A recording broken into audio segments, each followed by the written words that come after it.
பிள்ளைய ஸ்கூலுக்கு அனுப்பணும். ஆனால் வீட்டில் காய்கறி எதுவும் ஒழுங்காக வாங்கியே வைக்கல. அப்படின்னா கடகடன்னு காலமை எழுந்திரிச்சது யோசிச்சுட்டே தண்ணி கூட ஊற்றி வச்சாச்சு, பால் காய்ச்சி வச்சாச்சு, தேயிலை இல்லை அதை வாங்க மறந்தாச்சு.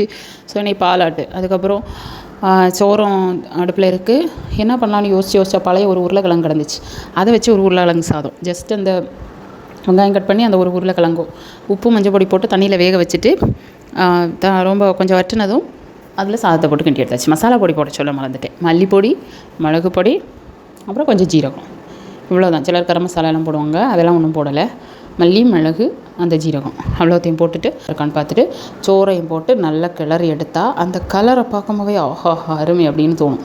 வேணால் பொரிச்ச முட்டை வைக்கலாம், இல்லை வேறு ஏதாவது ஒரு சின்ன சைடிஷ் உண்டுன்னா வைக்கலாம். எனக்கு நிஜமாக எதுவுமே இல்லை, ஒரு ப்ரிப்பேர் பிளானும் இல்லை. அதனால் வெறும் உருளைக்கிழங்கு சாதத்தை வச்சு கொடுத்து விட்டாச்சு பிள்ளைக்கு.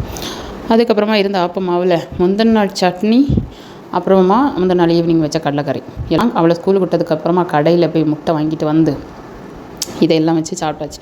மிச்சம் மீதி இருந்த சட்னி அதெல்லாம் வச்சுட்டு உட்காந்து சாப்பிட்ற ஒரு சுகம் இருக்கே, அப்பாடான்னு இருக்கும். இந்த முட்டையை முந்தின நாளே ஒழுங்காக வாங்கி வச்சுருந்தா அந்த பிள்ளைக்காவது கொடுத்து விட்ருக்கலாம். இதை ப்ரிப்பரேஷன் எப்போவுமே நம்ம முந்தின நாள் பண்ணால் தான் ஒழுங்காக வேலை நடக்கும். இல்லைன்னா அந்த நேரம் மறக்க தான். ஓகே, பாய்.